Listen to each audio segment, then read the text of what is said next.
ನೋಡಿ, ಹೂನಾರದಲ್ಲಿ ಒಂದು ವಿಶೇಷತೆ ಏನು ಅಂದರೆ, ಹೂವಿನ ಮೇಲೆ ನಾವು ಮಲಗಿದರೆ ಮೊದಲ ರಾತ್ರಿ, ಹೂವಿನ ಮೇಲೆ ನಾವು ಮಲಗಿದ್ರೆ ಮೊದಲ ರಾತ್ರಿ, ನಮ್ಮ ಮೇಲೆ ಹೂ ಮನಿಕಂದ್ರೆ ಕೊನೆ ರಾತ್ರಿ.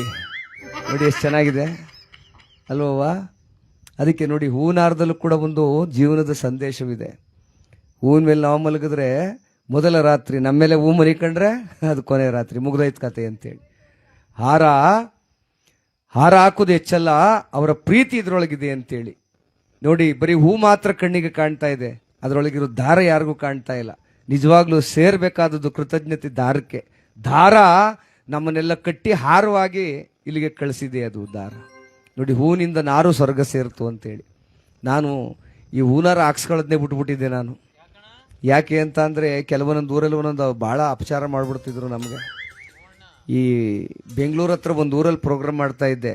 ಬೆಂಗಳೂರಿಗೂ ನಾವು ಮಾಡ್ತಿದ್ದ ಪ್ರೋಗ್ರಾಮ್ ಊರಿಗೂ ಒಂದು 20 ಕಿಲೋಮೀಟ್ರ್ ದೂರವ.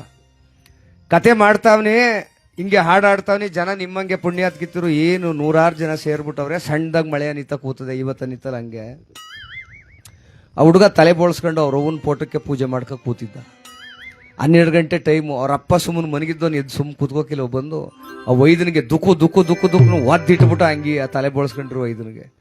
ಅವನು ಎದುರು ಎಪ್ಪಳಿಸೋದ, ನಾನು ಮೈಕ ಬಿಸಾಕ್ಬಿಟ್ಟು ಓಡೋಕೆ ಬಿಡಿಸ್ದೆ. ಯಾಕೋ ನಿನ್ನ ಮನೊಳಗ ಹಿಂಗೆ ಮಲಗಿದ್ದು ತಲ್ ಬಂದು ಹಿಂಗೆ ಒದಿತಾ ಇದೆಯಾ ವೈದ್ಯನಿಗೆ? ಅಲ್ಲ ಕಂಪುಡ್ಸೋಣ, ಅಷ್ಟೊತ್ತಿನ ನೋಡ್ತಾವನಿ.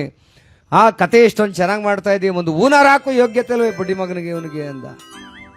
ನಿನ್ನ ಮಗನೇ ಅಲ್ವಪ್ಪ ಅವನು ಅಂದೆ. ನನ್ನ ಮಗನೇ ಮಂತೆ. ಹೂನಾರ ತರದು ಮರ್ತ್ಕೊಂಡವ್ರು, ಸುಮ್ಮನಿರಪ್ಪ ಅಂದೆ. ಎಲ್ಲಿ ಮರ್ತ್ಕೊಬಿಟ್ಟಿದ್ದಾನೋ? ಒತ್ತರಕ್ಕೆ ತಿಥಿ ಮುಗ್ದೇಟಿಗೆ 1.5 ಲಕ್ಷ ಸಾಲ ತೋರಿಸ್ತಾನೆ ನನಗೆ, ಒಂದು ಆರ ತಂದು ಹಾಕೋಕ್ಕಾಗೋದಿಲ್ವಾ ಅಂದ. ಆ ವೈದ್ಯನ ಕ್ವಾಪತ್ಬಿಡ್ತು, ಕೂಟ್ರ ತಕೊಂಡು ಬೆಂಗಳೂರಿಗೆ ಹೊಂಟೋಯ್ತು ಆತಕ್ಕೆ. ಬೆಂಗಳೂರಿಗೆ ಹೋಗ್ಬಿಟ್ಟಿದ್ದೆ. ಏನೋ 1 ಗಂಟೆ ರಾತ್ರಿ ಟೈಮಲ್ಲಿ 60 ಹೂನಾರ ತಿಬ್ಕ ಬಂದ್ಬಿಟ್ಟು ಅಮ್ಮಯ್ಯಿಗೆ. ಆಮೇಲೆ ಅವ್ರ ಅಪ್ಪ ಅಂದ, ಇದಲ್ವೇನೋ ಮರ್ಯಾದೆ, ಬಡ್ಡಿ ಐದ್ನೆ ಮೊದಲೇ ತರೋಕಾಯ್ತಿರ್ಲಿಲ್ವೇನೋ ಅಂದ. ತಂದೀವನಲ್ಲ, ಈಗ ಹಾಕ್ಲಾ? ಈ ತಬಲದ ಮೇಷ್ಟ್ರು ಒಳ್ಳೆ ಯಾಕೆ ನಿಳಿಯಂಗೆ ಕಂಡುಬಿಡ್ತಾರೆ, ಹಾಕ್ಲಾ ಇದ ಅವ್ರಿಗೆ ಆರವ ಅಂದ. ಅವ್ರಿಗೊಂದು 5-6 ಹಾಕ್ಸಿದ್ರು. ಹಾರ್ಮೋನಿ ಮೇಷ್ಟ್ರಿಗೆ ಒಂದು 5-6 ಹಾಕ್ಸಿದ್ರು. ನಾವೊಂದು 4-5 ಜನ ಇದ್ದು, ನಮ್ಗೊಂದು 5 ಹಾಕಿದ್ರು. ಇನ್ನೆಷ್ಟು ಉಳ್ಕೊಂಡು? ಇನ್ನೂ 45 15 ಇರೋದು. ಅವ್ರ ಅಪ್ಪ ಅಂದ, ಲೇ ಎಷ್ಟಿದ್ದಾವಲ್ಲ ಅಂದ. ಅಪ್ಪ ಇನ್ನೂ 45.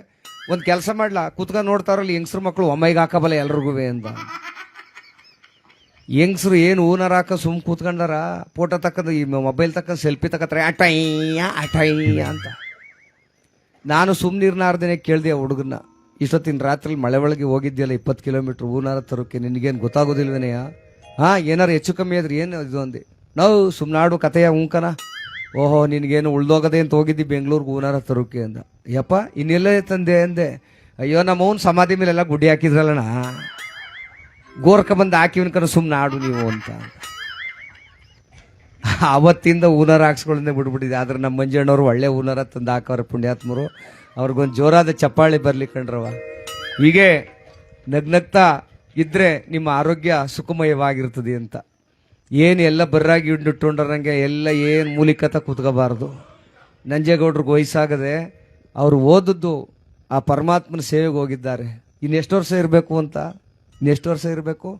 ನಾವಂತೀವಿ, ಅಯ್ಯೋ ತಿನ್ನು ವಯಸ್ಸಲ್ಲಿ ಒಟ್ಟು ಹೋದ್ನಲ್ಲ, 80 ಆಗದೆ ಇನ್ನೂ ಇರ್ಬೇಕಂತ. ನೋಡಪ್ಪ, ಬೇಡ, ಸಾಕು. 80 ಮೇಲೆ ಸಾವು ಬರದೆ ಹೋದ್ರೆ ಮನುಷ್ಯನೇ ಅಲ್ಲ. 80ಕ್ಕೆ ಸಾವು ಬಂದುಬಿಡ್ಬೇಕು. ಇಲ್ಲಿ ನಳ್ಳಿ ನಸುಕು ಹೋಗ್ಬಾರ್ದು. ಯಾರೋ ಒಬ್ಬ ತಾಯಿ ಈಗ ನನಗೆ ಫೋನ್ ಮಾಡಿದ್ಲು ಬೆಂಗಳೂರಿನಿಂದ. ಗುರುಗಳೇ, ನಿಮ್ಮ ಕತೆ ಕೇಳ್ತಾ ಇದ್ದೀನಿ ಸ್ವಾಮಿ, ಕಣ್ಣಲ್ಲಿ ನೀರು ಬರ್ತವೆ. 4 ಜನ ಮಕ್ಕಳು, 2 ಗಂಡು 2 ಹೆಣ್ಮಕ್ಳು. ದಿನಾ ನನಗೆ ಚಪ್ಪಲಿ ತಕೊಂಡು ಹೊಡಿತಾರೆ ಸ್ವಾಮಿ. ಒಬ್ಬ ತಾಯಿ ಹೇಳ್ತಾ ಇರೋ ಮಾತು. ಯಾಕವ ಹಂಗೆ ಅಂದರೆ, ಕೆಟ್ಟ ನನ್ನ ಮಕ್ಕಳು ಸ್ವಾಮಿ. ನಾನು ರಿಟೈರ್ಡ್ ಆಗೋ ಗಂಟ ನನ್ನ ಚೆನ್ನಾಗಿ ನೋಡ್ಕೊಂಡ್ರು. ರಿಟೈರ್ಡ್ ಆದಮೇಲೆ ನೀ ಎಲ್ಲಾರು ಹೋಗು, ಎಲ್ಲಾರು ಹಾಳು ಬಿದ್ದೋಗು, ನಮಗೆ ನೆಮ್ಮದಿ ಇಲ್ಲ, ನೀನು ಸಾಕೋಕ್ಕಾಗಲ್ಲ ಅಂತ 4 ಮಕ್ಕಳು ಹೊಡಿತಾರೆ. ಹೆಣ್ಣು ಮಕ್ಕಳು ಬಂದು ಹೊಡಿತಾರೆ, ಗಂಡು ಮಕ್ಕಳು ಬಂದು ಹೊಡಿತಾರೆ. ಅಪ್ಪ ಕೈ ಮುಗಿತೀನಿ, ಅವ್ರ ನಂಬರ್ ಕೊಡ್ತೀನಿ, ಹೊಸಿ ಬುದ್ಧಿ ಹೇಳಪ್ಪ ಅಂದರು. ನನ್ನ ಕೈಲಿ ಬುದ್ಧಿ ಹೇಳ್ಸ್ಕೊಳ್ಳೋ ಹಂಗಿದ್ದಾರವ ಅವರು. ಅವ್ರ ಮನಸ್ಸಲ್ಲಿ ಬರಬೇಕು. ವಾ, ನಿಮಗೆಲ್ಲರಿಗೂ ಕೈ ಮುಗಿದು ಕೇಳ್ಕೊಳ್ತೇನೆ, ಮಧ್ಯ ಹಾಸ್ಯ ಮಾಡ್ತೇನೆ, ನಗರೇ. ಆದರೆ ಮಧ್ಯ ಇಂಥ ಒಳ್ಳೆ ಕಥೆಗಳನ್ನೂ ಹೇಳ್ತೇನೆ. ಯಾಕೆ ಅಂದರೆ ಜೀವನ ಸರಿ ಹೋಗ್ಬೇಕು. ಇವಾಗ ಬರೀ ದೇವ್ರಿಗೆ ಮಾತ್ರ ಗಂಧದ ಕಡ್ಡಿ ಕರ್ಪೂರ ಹಚ್ಚಿ ಪ್ರಸಾದ ಇಟ್ಟರೆ ಸಾಲದು. ನಿಮ್ಮದು ನೆನಪಾಗಿ ಇಟ್ಕೊಳ್ಬೇಕು. ತಾಯಿ ತಂದೆಯರಿಗೂ ಕೂಡ ಸೇವೆ ಮಾಡಬೇಕು, ಅತ್ತೆ ಮಾವಂದಿರಿಗೂ ಕೂಡ ಸೇವೆ ಮಾಡಬೇಕು. ಅತ್ತೆ ಮಾವಂದಿರು ಕೂಡ ಸೊಸೆಯನ್ನ ಪ್ರೀತಿಯಿಂದ ಕಾಣುವಂತ ಪ್ರವೃತ್ತಿ ಬೆಳೆಸ್ಕೊಳ್ಬೇಕು. ಒಬ್ಬರದೇ ಮಾತ್ರ ಅಲ್ಲ ನೋಡಿ, ಇವತ್ತು ಮಕ್ಕಳು ಹಾದಿ ತಪ್ತಾ ಇದ್ದಾರೆ. ಕೇವಲ 28 ವರ್ಷದ ಹುಡುಗ ನೋಡಿ, ಇವತ್ತು IPL ನಡೀತಾ ಇದೆಯಲ್ಲ, ಜೂಜಾಡಿ 40 ಲಕ್ಷ ಸಾಲ ಮಾಡಿದ್ದಾನೆ. 40 ಲಕ್ಷ ಸಾಲ ಮಾಡಿ 3 ದಿನ ಆಗದೆ ಹೋಗಿ ಬೇವನ ಮರದಲ್ಲಿ, ಕಾಡಲ್ಲಿ ಬೇವನ ಮರಕ್ಕೆ ನೇತಾಕಬಿಟ್ಟವನೆ. ಅದು ಕೊಳತು ನಾರ್ತಾ ಇದೆ ಹೆಣ. ಒಬ್ಬನೇ ಮಗ 40 ಲಕ್ಷ ಸಾಲ ಕೊಟ್ಟವ. ಅಯೋಗ್ಯರೆಂತವ್ರು ಏನ್ ಮಂಜಪ್ಪ? 28 ವರ್ಷದ ಹುಡುಗನಿಗೆ 40 ಲಕ್ಷ ಸಾಲ ಕೊಟ್ಟ ಅಯೋಗ್ಯರೆಂತವ್ರು. ಹೋಗ್ಲಿ, ಅವನ್ ಸಾಲ ಮಾಡ್ದ, ಏನೋ ಹೇಳ್ಕೊಂಡು ತೀರ್ಸ್ಬೋದಾಗಿತ್ತು. ಆದರೆ ನೇಣಕೊಂಡ ಹೆಣ ಕೊಳತು ಕೊಳತು ಬೀಳ್ತಾ ಇತ್ತು. ಯಾಕೆ ಈ ಮಾತನ್ನು ಹೇಳ್ತಾ ಇದ್ದೀನಿ ಅವ್ವ? ಮಕ್ಕಳಿಗೆ ಒಂದಷ್ಟು ತಿಳುವಳಿಕೆಯನ್ನು ಹೇಳಿ. ಅಪ್ಪ ಅಮ್ಮನ ಕಷ್ಟ ಎಷ್ಟಿದೆ ಅಂತ ಮಕ್ಕಳಿಗೆ ಸ್ವಲ್ಪ ಬುದ್ಧಿ ಹೇಳಬೇಕು. ಇವತ್ತು ಮಕ್ಕಳಲ್ಲಿ ಅಹಂಕಾರ ಜಾಸ್ತಿ ಆಗ್ತಾ ಇದೆ. ಏನು ತಂದೆ ತಾಯಿಗಳ ಗೌರವ ಇಲ್ಲ, ಎತ್ತ ಅಪ್ಪ ಅಮ್ಮನಿಗೆ ಗೌರವ ಕೊಡ್ತಾ ಇಲ್ಲ, ಹಿರಿಯರಿಗೆ ಗೌರವ ಕೊಡ್ತಾ ಇಲ್ಲ. ಯಾರಾದರೂ ಹಿರಿಯರು ಒಂದು ಮಾತು ಹೇಳಿದ್ರೆ ಮಕ್ಕಳು ಕೇಳುವಂಥ ಪ್ರವೃತ್ತಿ ಬೆಳೀತಾ ಇಲ್ಲ. ಯಾತಕ್ಕೆ ಈ ಮಾತನ್ನು ಹೇಳ್ತಾ ಇದ್ದೀನಿ ಅಂದರೆ, ತಾಯಿ ತಂದೆಯರನ್ನ ಕೀಳಾಗಿ ಕಾಣ್ತಾ ಇದ್ದಾರೆ ಮಕ್ಕಳು.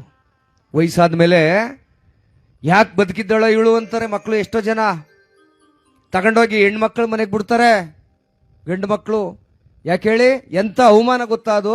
ಹೆಣ್ಣು ಮಕ್ಕಳ ಮನೆ ತಾಯಿ ಹೋದ್ರೆ ಅದು ಒಳ್ಳೆ ಮರ್ಯಾದೆ ಉಳ್ದದೇನವ್ವ. ತಾಯಿ ತಂದೆಗೆ ಆ ಅಮ್ಮ ಗುಳೋ ಅಂತ ಕಣ್ಣೀರು ಹಾಕೊಂಡು ಹೇಳ್ತಾ ಇದ್ಲು, ಅಪ್ಪ ನನಗೆ ಒಂದು ತೊಟ್ಟು ವಿಷ ಕೊಡಿಸ್ಬಿಡಪ್ಪ, ಅವ್ರ ಕೈಲಿ ಹೇಳಿ ಸತ್ತೋಗ್ಬಿಡ್ತೀನಿ, ನನಗೆ ಈ ಏಟ ತಡಿಕಾಯ್ತಾ ಇಲ್ಲ, ಅವನು ಬಂದು ಓದಿತಾನೆ ಇವನು ಬಂದು ಓದಿತಾನೆ ಅಂತಿದ್ಲು ಅವಳು. ಕಾರಣ ಅಂದರೆ, ತಾಯಿ ತಂದೆಯರಿಗೆ ನೀವು ದ್ರೋಹ ಮಾಡಿದ್ರೆ ಯಾವತ್ತೂ ಉಳುಗಾಲವಿಲ್ಲ, ಆಯುಸ್ಸಿಲ್ಲ. ಮಕ್ಕಳಾದವರು ನಾವು ಅರ್ಥ ಮಾಡ್ಕೊಳ್ಬೇಕು. ಹಿರಿಯರು ಕೂತಿದ್ದಾರೆ ಅಂದರೆ ಅವರ ಪಾದದ ಕೆಳಗೆ ಕುಳಿತುಕೊಂಡ್ರೆ ಭಗವಂತನ ಪಾದದ ಕೆಳಗೆ ಕುಂತ್ಕೊಂಡಷ್ಟು ಪುಣ್ಯ ನಮಗೆ ಸಿಗುತ್ತೆ ಅಂತ. ಸತ್ಯನ ಸುಳ್ಳವ್ವ? ತಾಯಿ ತಂದೆಯರನ್ನು ಗೌರವಿಸಿ ಬರೀ ದೇವರನ್ನು ಮಾತ್ರ ಪೂಜಿಸಿದ್ರೆ ಸಾಲದು. ದೇವರು ನೀವು ಪೂಜಿಸಿದ್ರೂ ವರ ಕೊಡ್ತಾನೆ, ಪೂಜಿಸ್ತೇ ಇದ್ರೂ ವರ ಕೊಡ್ತಾನೆ. ಆದರೆ ತಾಯಿ ತಂದೆಗಳು ಹೇಳದೆ ಕೇಳದೆ ನಿಮಗೆ ವರವನ್ನು ಕೊಟ್ಟು ಬಿಡ್ತಾರಲ್ಲ, ನೋಡಿದ್ದೀರಾ?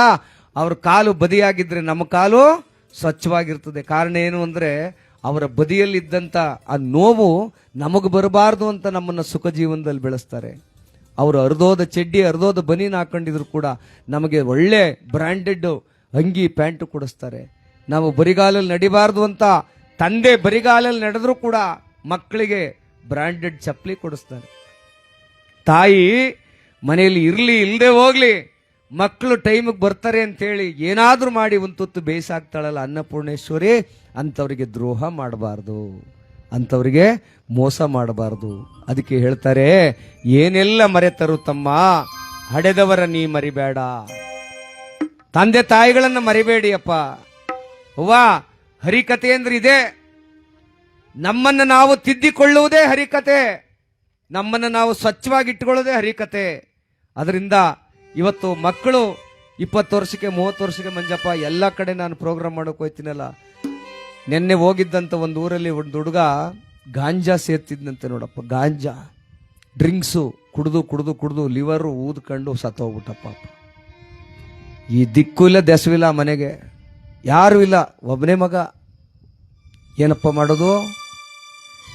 ಮಕ್ಕಳನ್ನ ಸರಿದಾರಿಗೆ ತರದೆ ಹೋದ್ರೆ ತಾಯಿ ತಂದೆಗಳಿಗೂ ನೆಮ್ಮದಿ ಇರೋದಿಲ್ಲ, ಮಕ್ಕಳು ಜೀವ ಕಳ್ಕೊಳ್ತಾರೆ. ಹಾಗಾಗಿ ಆ ಒಂದು ಗೀತೆಯನ್ನು ಕೇಳೋಣ.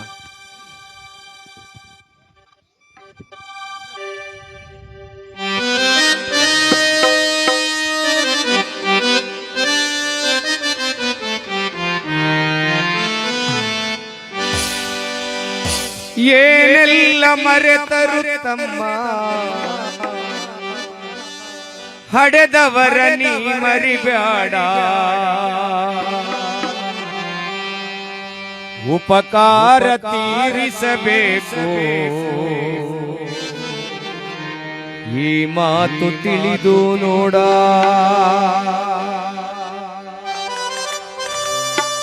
ಯಾವ ತಂದೆ ತಾಯಿನೂ ಕೂಡ ಮಗನಿಂದ ಸಿಂಹಾಸನವನ್ನು ನಿರೀಕ್ಷೆ ಮಾಡೋದಿಲ್ಲ, ಐಶ್ವರ್ಯ ನಿರೀಕ್ಷೆ ಮಾಡೋದಿಲ್ಲ. ನನ್ನ ಮಗ ಯಾರ ಮುಂದೇನೂ ತಲೆ ತಗ್ಗಿಸಬಾರದು ಅನ್ನೋದೇ ತಂದೆ ತಾಯಿಗಳ ಆಸೆ. ಸತ್ಯ ಅಲ್ವರವ? ಒಂದು ಚಪ್ಪಾಳೆ ನೀಡ್ರವ ಜೋರಾಗಿ ತಾಯಿ ತಂದೆಗಳಿಗೆ ಒಳ್ಳೇದಾಗಲಿ. ಏನೆಲ್ಲ ಮರೆತರು ತಮ್ಮ ಹಡೆದವರ ನೀ ಮರಿಬ್ಯಾಡ. ಏನೆಲ್ಲ ಮರೆತರು ತಮ್ಮ ಹಡೆದವರ ನೀ ಮರಿಬ್ಯಾಡ. ಉಪಕಾರ ತೀರಿಸಬೇಕು ಈ ಮಾತು ತಿಳಿದು ನೋಡ. ಉಪಕಾರ ತೀರಿಸಬೇಕು ಈ ಮಾತು ತಿಳಿದು ನೋಡ. ಏನೆಲ್ಲ ಮರೆತರು ತಮ್ಮ ಹಡೆದವರ ನೀ ಮರಿಬ್ಯಾಡ. ಏನೆಲ್ಲ ಮರೆತರು ತಮ್ಮ ಹಡೆದವರ ನೀ ಮರಿಬ್ಯಾಡ. ಉಪಕಾರ ತೀರಿಸಬೇಕು ಈ ಮಾತು ತಿಳಿದು ನೋಡ. ಉಪಕಾರ ತೀರಿಸಬೇಕು ಈ ಮಾತು ತಿಳಿದು ನೋಡ.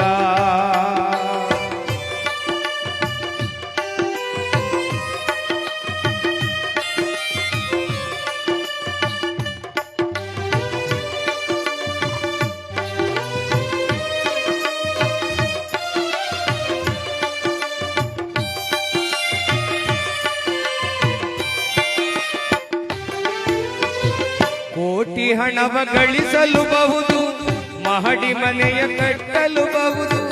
ಕೋಟಿ ಹಣವ ಗಳಿಸಲು ಬಹುದು, ಮಹಡಿ ಮನೆಯ ಕಟ್ಟಲು ಬಹುದು. ತಂದೆ ತಾಯಿ ಎನ್ನುವ ಸಿರಿಯು ಬಯಸಿದಾಗ ದೊರಕುವರೇನು. ತಂದೆ ತಾಯಿ ಎನ್ನುವ ಸಿರಿಯು ಬಯಸಿದಾಗ ದೊರಕುವರೇನು. ಹಡೆದವರೆಂದು ನಗುತ್ತಿರಲದು, ಹಡೆದವರೆಂದು ನಗುತ್ತಿರಲದು ನಿನ್ನಯ ಬಾಳಿನ ಸಿರಿ ಸಂಪದವು. ಏನೆಲ್ಲ ಮರೆತರು ತಮ್ಮ ಹಡೆದವರ ನೀ ಮರಿಬ್ಯಾಡ. ಏನೆಲ್ಲ ಮರೆತರು ತಮ್ಮ ಹಡೆದವರ ನೀ ಮರಿಬ್ಯಾಡ. ಉಪಕಾರ ತೀರಿಸಬೇಕು ಈ ಮಾತು ತಿಳಿದು ನೋಡ. ಉಪಕಾರ ತೀರಿಸಬೇಕು ಈ ಮಾತು ತಿಳಿದು ನೋಡ.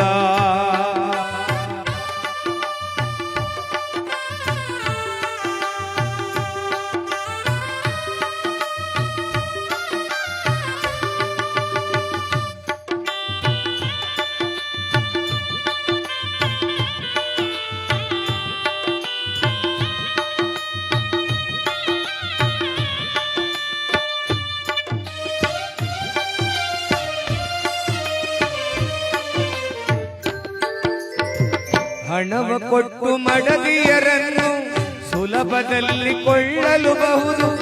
ಹಣವ ಕೊಟ್ಟು ಮಡದಿಯರನ್ನು ಸುಲಭದಲ್ಲಿ ಕೊಳ್ಳಲು ಬಹುದು. ರಾಶಿ ರಾಶಿ ಹಣವನ್ನು ಸುರಿಯೇ ಎತ್ತ ತಾಯಿ ದೊರಕುವಳೇನು. ರಾಶಿ ರಾಶಿ ಹಣವನ್ನು ಸುರಿಯೇ ಎತ್ತ ತಂದೆ ದೊರಕುವರೇನು. ಅಡೆದವರೆದುರು ಸಿರಿ ಸಂಪದವು, ಅಡೆದವರೆಂದು ಸಿರಿ ಸಂಪದವು ನಿನ್ನಯ ಬಾಳಿನ ಸಿರಿ ಸಂಪದವು. ನೋಡಿ, ಎಷ್ಟೇ ದುಡ್ಡನ್ನ ಈಗ ಸಂಪಾದನೆ ಮಾಡಬಹುದು, ಹಾಗೆ ಸಂಪಾದನೆ ಮಾಡಬಹುದು.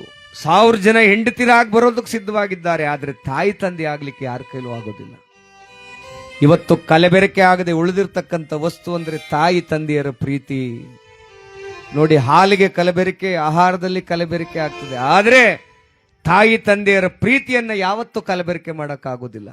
ತನ್ನ ಮಗನನ್ನ ಪ್ರೀತಿಯಿಂದ ಜೋಪಾನ ಮಾಡುವಂತವಳು. ಅದಕ್ಕೆ ಹೇಳ್ತಾರೆ, ಏನೆಲ್ಲ ಮರೆತರು ತಮ್ಮ ಹಡೆದವರ ನೀ ಮರಿಬ್ಯಾಡ.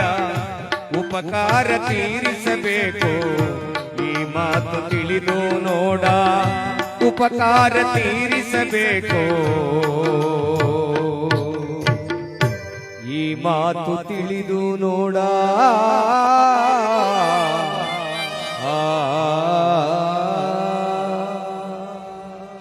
ಹೆತ್ತ ತಾಯಿ ತಂದೆಯರ ಪಾದಕ್ಕೆ ಗೋವಿಂದ. ಗ್ರಾಮದ ಅಧಿದೇವರುಗಳ ಪಾದಕ್ಕೆ ಗೋವಿಂದ. ನಂಜೇಗೌಡರ ಪಾದಕ್ಕೆ ಗೋವಿಂದ. ಜಯಾಗರ ನಮ ಪಾರ್ವತಿ ಪದಹರಾರ ಗೋವಿಂದ. ನಾರಾಯಣ, ಶ್ರೀಹರಿ, ವಾಸುದೇವ, ಬಸವ ನಮ್ಮ ಬಾಯಿಂದ ಹೊರಡಿದ್ರೆ ಆ ಪರಮಾತ್ಮನಿಗೂ ಇಚ್ಛೆ ಆಗುತ್ತಂತೆ, ಸಂತೋಷ ಆಗುತ್ತಂತೆ, ನಿಮಗೂ ಕೂಡ ಆರೋಗ್ಯ ಕೊಡ್ತಾನೆ. ಇವನು ಏನು ಗಡ್ಡಕ್ಕೆ ಕೈ ಕೊಟ್ಬಿಟ್ಟ ಇವನು. ಯಾಕೆಂದರೆ ಅವನು ಅಳ್ಳಾಡ್ಸ್ ಹಾಡು ಆಡ್ನಿಲ್ವಲ್ಲವ ನಾವು. ಅವನು ಅನ್ಕಂಡ ಓ ಆರ್ಕೆಸ್ಟ್ರಾ ಮಾಡೋಕೆ ಬಂದವ್ರಿ ಅಂತ. ಇಲ್ಲಿ 3 ಕೆಸ್ಟ್ರಾ ಅಂತ ಗೊತ್ತಿಲ್ಲ ಅವನಿಗೆ.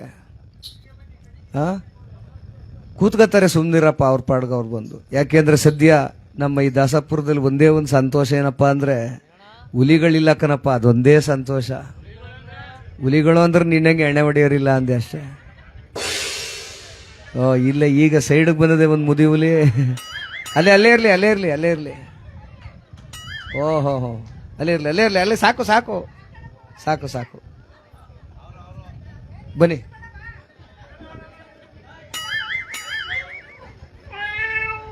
ಯಾಕೆಂದ್ರೆ ಈ ವಣ್ಣಿ ಹಂಗೋ ಕಾಣಿ ಅಲ್ಲಿ ಕತ್ಲಲ್ಲಿ ನಾವು ದಾರಿ ಗೊತ್ತಾಗ್ಲಿಲ್ಲ ನಮಗೆ, ಕಾಲ್ವೇರಿದು ಇದೇನಪ್ಪ ದಾರಿ ಇತ್ತ ಕರ್ಕೊಯ್ತಾ ಅದಲ್ಲ ಇದು ಲೊಕೇಶನ್ ಅಂತ ನಾವು ಯಾರನ್ನೋ ಒಬ್ಬನ ಕೇಳ್ದೋ. ಪಾಪ ಅವನು ಏನೋ ಕತ್ಲಲ್ಲಿ ಕುಡ್ದು ಹಣ್ಣಾಗ ಅವನು ಎತ್ತೋಗೋಬೇಕು ಅಂತ ಗೊತ್ತಾಯ್ತಲ್ಲ ಅವನಿಗೆ.